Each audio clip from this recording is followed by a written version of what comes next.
हमारा छत्तीसगढ़ में आपका स्वागत है और मैं हूं आपके साथ वंदना पांडे। खबरों की शुरुआत करेंगे, लेकिन एक नजर हेडलाइंस पर।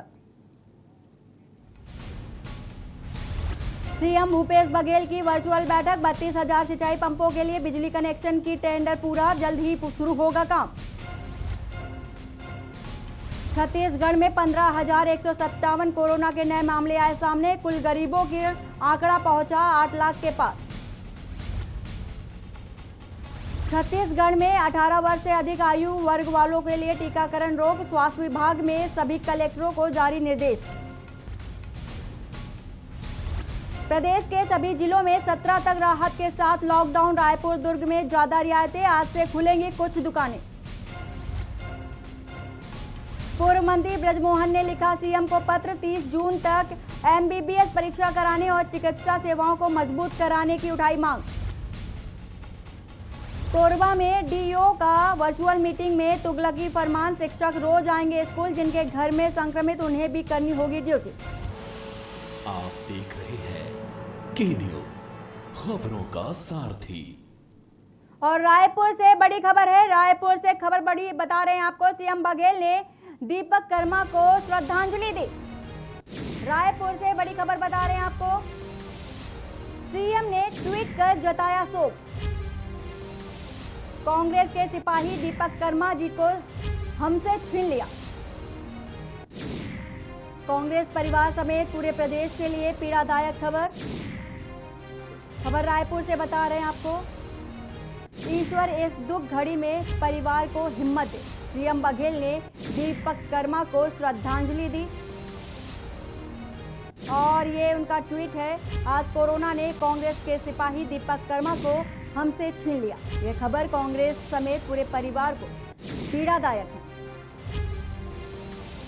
ये सीएम का ट्वीट है।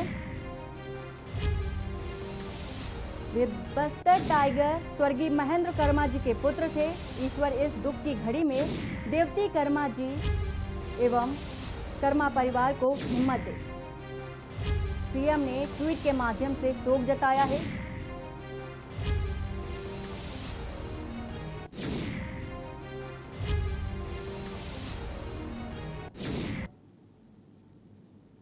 और कोरबा से बड़ी खबर आ रही है। कोरबा से बड़ी खबर, आइसोलेशन सेंटर पहुंची कलेक्टर। कोरबा से बड़ी खबर बता रहे हैं आपको। लेमरू आइसोलेशन सेंटर का लिया जायजा। अस्पताल में जांच कराने आने वाले लोगों से बात भी की। सावधानियों और दवाइयों की जानकारी देने के निर्देश भी दिए हैं। खबर कोरबा से बता रहे हैं आपको। आइसोलेशन सेंटर पहुंची कलेक्टर। लेमरू आइसोलेशन सेंटर का जायजा लिया। अस्पताल में जांच कराने आने वाले लोगों से बात भी की। वहीं उन्होंने सावधानियों और दवाइयों की जानकारी देने के निर्देश भी दिए। खबर कोरबा से बता रहे हैं आपको, जहां आइसोलेशन वार्ड में पहुंची कलेक्टर। अस्पतालों में जांच कराने वालों को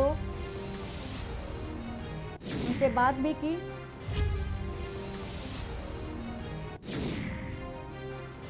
कोरबा से खबर बता रहे हैं, जहां पर आइसोलेशन सेंटर में कलेक्टर पहुंची।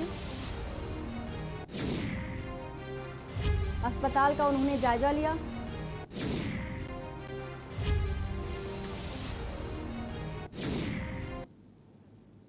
बालोद से बड़ी खबर आ रही है, जहां पर प्रेमिका की दूसरी शादी तो प्रेमी ने लगाई फांसी। बालोद से बड़ी खबर बता रहे हैं आपको। पहले पी शराब, फिर डाला व्हाट्सएप पर स्टेटस। खबर बालोद से बता रहे हैं। बालोद थाना क्षेत्र के सालिये टोला गांव की घटना है। व्हाट्सएप स्टेटस डालकर फांसी के फंदे में झूला प्रेमी। बालोद से खबर बता रहे हैं आपको।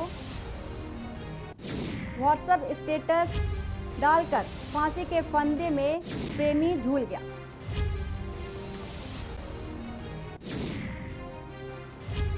प्रेमिका के दूसरी हुई शादी तो प्रेमी ने फांसी लगाकर आत्महत्या कर ली। व्हाट्सएप स्टेटस डालकर फांसी के फंदे में झूला प्रेमी।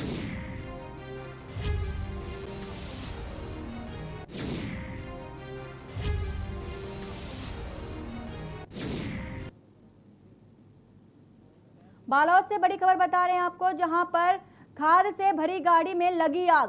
बालोद से बड़ी खबर बता रहे हैं आपको, हादसे में 3 घायल और 1 गंभीर बताया जा रहा है। कुर्दी गांव के पत्थर खादान के पास का यह हादसा हुआ है। डीजल टैंक के पास के टायर फटने से यह हादसा हुआ है। बालोद से बड़ी खबर बता रहे हैं आपको, खाद से भरी गाड़ी में लगी आग, हादसे में 3 घायल और 1 गंभीर। कुर्दी गांव के पत्थर खादान के पास हुआ यह हादसा और तस्वीरें आपके सामने हैं किस तरह से आग इतनी भयावह है और आग बुझाने के लिए पानी भी डाला जा रहा है। हालांकि आग इतनी ज्यादा भयानक है जिसके चलते एक की मौत हो गई और 1 घायल है। डीजल टैंक के पास के टायर फटने से ये हादसा हुआ है। गाड़ी खाद से भरी थी।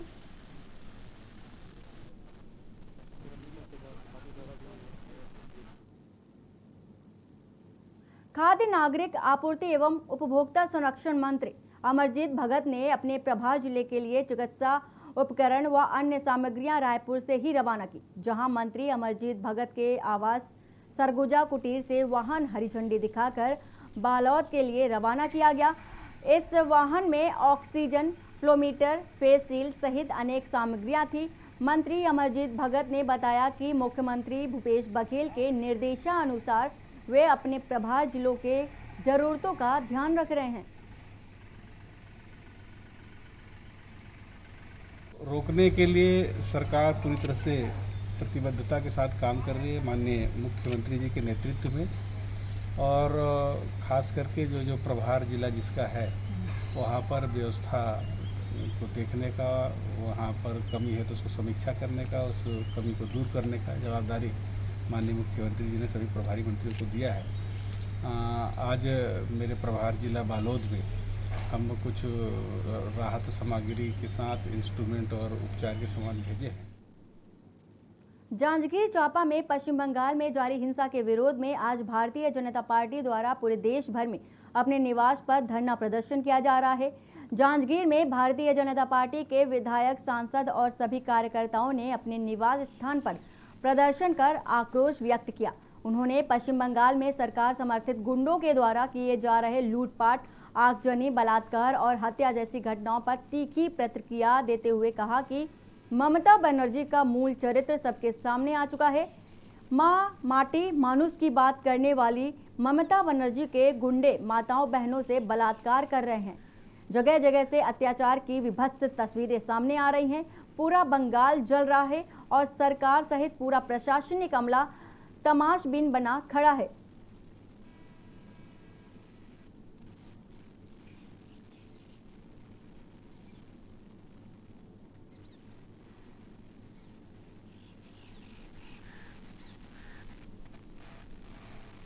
पूरे देश में भारतीय जनता पार्टी के कार्यकर्ता अपने अपने घरों के सामने में धरना दिए हैं और ये धरना का जो हेतु है, उद्देश्य है, पिछले 2 तारीख को पश्चिम बंगाल का चुनाव का परिणाम आया और पश्चिम बंगाल में चुनाव के परिणाम जो भी आया, जनादेश को हम सब लोग स्वीकार करते हैं। पश्चिम बंगाल में विधानसभा चुनाव संपन्न हुआ। चुनाव परिणाम में तृणमूल कांग्रेस वहाँ पे विजयी हुई। टीवी के माध्यम से, सोशल मीडिया के माध्यम से हम लोगों को इस बात की जानकारी जिस दिन मतगणना हो रही थी उसी दिन हो गई थी कि हमारे भारतीय जनता पार्टी के कार्यालय को तृणमूल कांग्रेस के कार्यकर्ताओं के द्वारा जलाया गया। भारतीय जनता पार्टी मंडल पंखाजुर द्वारा बंगाल में टीएमसी की जीत के बाद उनके समर्थकों द्वारा बंगाल के भाजपा कार्यकर्ताओं समर्थकों की हत्या, बलात्कार, हिंसा, आगजनी व लूटपाट के खिलाफ भाजपा कार्यकर्ताओं द्वारा अपने अपने घरों के बाहर मंडल के भाजपा कार्यकर्ताओं द्वारा ममता बनर्जी और टीएमसी के खिलाफ नारे लगे, तख्ती लेकर धरना प्रदर्शन भी किया गया।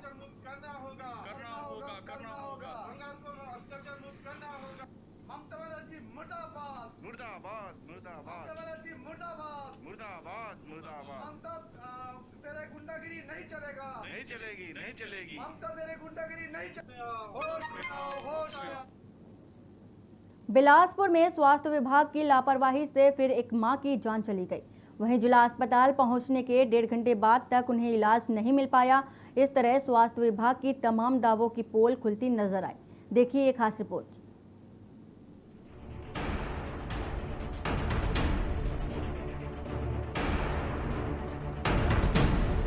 बिलासपुर शहर में एक बार फिर सिस्टम की लापरवाही भरा चेहरा सामने आया है। जिला अस्पताल पहुंचने के बाद भी करीब 1.5 घंटे तक इलाज नहीं मिलने की वजह से इस मौत ने अस्पताल की स्वास्थ्य सुविधाओं और सरकार के दावों पर सवालिया निशान खड़े कर दिए हैं। बेटे का आरोप है कि कोरोना के लक्षण दिखाई देने पर अपनी 55 वर्षीय मां को बिल्हा क्षेत्र के धौरा भाटा गाँव से इलाज के लिए जिला अस्पताल लाया था, लेकिन 1.5 घंटे तक उसकी मां इलाज के लिए अस्पताल के बाहर तड़पती रही। लेकिन डॉक्टरों का दिल नहीं पसीजा और किसी ने भी बीमार मरीज को देखने की जहमत नहीं उठाई। इलाज नहीं मिलने के चलते उसकी मां की दर्दनाक मौत हो गई। हम लोग पहले घर से अपने माता जी को लेकर आए, बिल्हा गए। बिल्हा पे गए तो थोड़ा इसका टेस्ट किए, कोविड-19 टेस्ट किए तो हल्का सा पॉजिटिव दिखा, तो उन्होंने बोला कि इसको लेके जिला चिकित्सालय चले जाओ करके। जिला चिकित्सालय लेके आए तो गेट पे खड़े रहे आधा घंटा तक, गार्ड खोले ही नहीं रहा था गेट को। उसके बाद फिर एसडीएम सर से बड़े भैया बात किए, एसडीएम सर से फिर गढ़ेवाल सर से बात की, गढ़ेवाल सर फिर यहाँ बात किए, ये जो डिस्ट्रिक्ट हॉस्पिटल वाली कोई शेफाली मैडम है उनसे बात करने के बाद फिर गेट के अंदर लिए एम्बुलेंस को। फिर 1 घंटे तक एम्बुलेंस गेट के अंदर जाने के बाद खड़ी रही, कोई अटेंडर नहीं आया अटेंड करने के लिए पेशेंट को। 1 घंटे तक वो तड़पती रही और जैसे ही आया 1 घंटे बाद उसको अटेंड करने के लिए तब एक्सपायर कर गई थी। वहीं अभी बेटा मां की मौत के गम से उभरा भी नहीं था कि उसके सामने मानवता को शर्मसार करने वाला एक और मामला सामने आ गया, जब वह तैनात कर्मचारियों ने शव को देने के एवज में बेबस बेटे से 500 रुपए भी ले लिए। बेटे का आरोप है कि उसके भाई कोटावार है और उसने मदद के लिए बिल्हा एसडीएम को फोन लगाया। एसडीएम ने बीएमओ और बीएमओ ने डॉक्टर को फोन लगाया, लेकिन तमाम कोशिश के बाद भी इलाज नहीं मिला और उसकी मां की मौत हो गई। सिस्टम की पोल खोलती ये हकीकत साफ जाहिर कर रही है कि इलाज की बेहतर स्वास्थ्य सुविधाएं दावों की हकीकत क्या है। स्पेशल डेस्क रिपोर्ट के न्यूज इंडिया।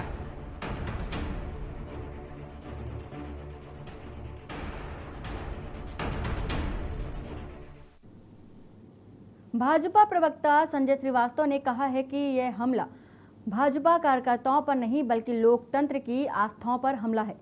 उन्होंने मांग की है कि टीएमसी के गुंडों को सलाखों के पीछे डाला जाए। वहीं प्रवक्ता श्री चंद्र सुंदर रानी, अनुराग अग्रवाल भाजपा एक आत्मा भवन में 1 दिवसीय धरना प्रदर्शन दिया है और रायपुर के भाजपा कार्यकर्ताओं में बंगाल में हमलों में मृतक भाजपा कार्यकर्ताओं को श्रद्धांजलि भी दी है। बंगाल का परिणाम आया और तृणमूल कांग्रेस की वहां पर सरकार बनी और जिस तरीके से तृणमूल कांग्रेस के टीएमसी के जो गुंडों के द्वारा जिस तरीके से वहां पर तोड़फोड़ की जा रही, हत्या की जा रही है, बलात्कार किया जा रहा है, ये केवल बीजेपी के कार्यकर्ताओं पर हमला नहीं है बल्कि ये देश के मजबूत लोकतंत्र पर एक बड़ा हमला टीएमसी के गुंडों के द्वारा किया जा रहा है। आज देश की जनता इस बात को लेकर आश्चर्यचकित है। दंतेवाड़ा जिला के गीदम के जवांगा स्थित कोविड सेंटर का आज जिम अध्यक्ष ने आकस्मिक निरीक्षण किया। इस दौरान उन्होंने कोविड सेंटर में मरीजों को मिलने वाली सुविधाओं का भी जायजा लिया। डॉक्टरों से मिलकर तुलिका ने कोविड सेंटर के कंट्रोल रूम का भी निरीक्षण किया। जिम अध्यक्ष ने माइक के माध्यम से कोरोना मरीज से भी बात कर उनका हालचाल जाना। तुलिका ने कहा कि कोरोना से जंग जीतने पर हम सब आपके साथ हैं। कोई भी परेशानी हो सीधे आप मुझे फ़ोन कर सकते हैं। कोरोना से जंग लड़ रही बारसूर की 9 साल की स्मृति ने जिम अध्यक्ष से बात की। तुलिका ने स्मृति का उत्साह बढ़ाते हुए कहा कि जैसे हम खेल फुटबॉल को मारते हैं, उसी प्रकार आपको कोरोना को मारकर भगाना है। कोविड सेंटर के मरीजों ने जिम अध्यक्ष से बातचीत के दौरान कलर व वाटर डिस्पेंसर की मांग रखी, जिस पर तुलिका ने तत्काल मांग पूरी करते हुए 2 घंटे के अंदर ही मरीजों के लिए 10 नग कूलर व गर्म पानी पीने के लिए वाटर डिस्पेंसर कोविड सेंटर में उपलब्ध कराया। कबीरधाम जिले में लगातार पानी की तलाश में भटककर हिरन गांव तक पहुंच रहे हैं। बता दें कि पंडरिया ब्लॉक के ग्राम चरखुरा कला में भूल परी के जंगल में 3 साल का मादा हिरन भटक कर पहुंचा था, जिसका शिकार कुत्तों ने किया था। ग्रामीणों की सूचना पर वन विभाग व पुलिस मौके पर पहुंची, मृत हिरण को कब्जे में लिया। बता दें कि इससे पहले चंद माह पहले जिला मुख्यालय से महज 2 किलोमीटर दूर स्थित ग्राम सामनापुर में भी मृत हिरण पाया गया था। चंद दिनों फिर एक हिरण पाया गया। जिले में लगातार वन विभाग के अधिकारियों का लापरवाही खुलकर सामने आ रही है। वन्य प्राणियों के सुरक्षा के प्रति विभाग की लापरवाही साफ तौर पर देखी जा सकती है।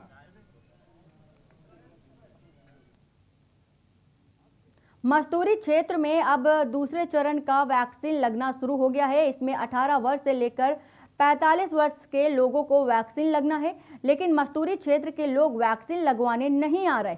पहले चरण की बात करें तो ब्लॉक में 1,14,000 लोगों को वैक्सीन लगनी थी, लेकिन सिर्फ 58,000 लोग ही वैक्सीन लगवाए। बता दें कि 1 मई से दूसरे चरण की वैक्सीन लगना शुरू हो गई थी।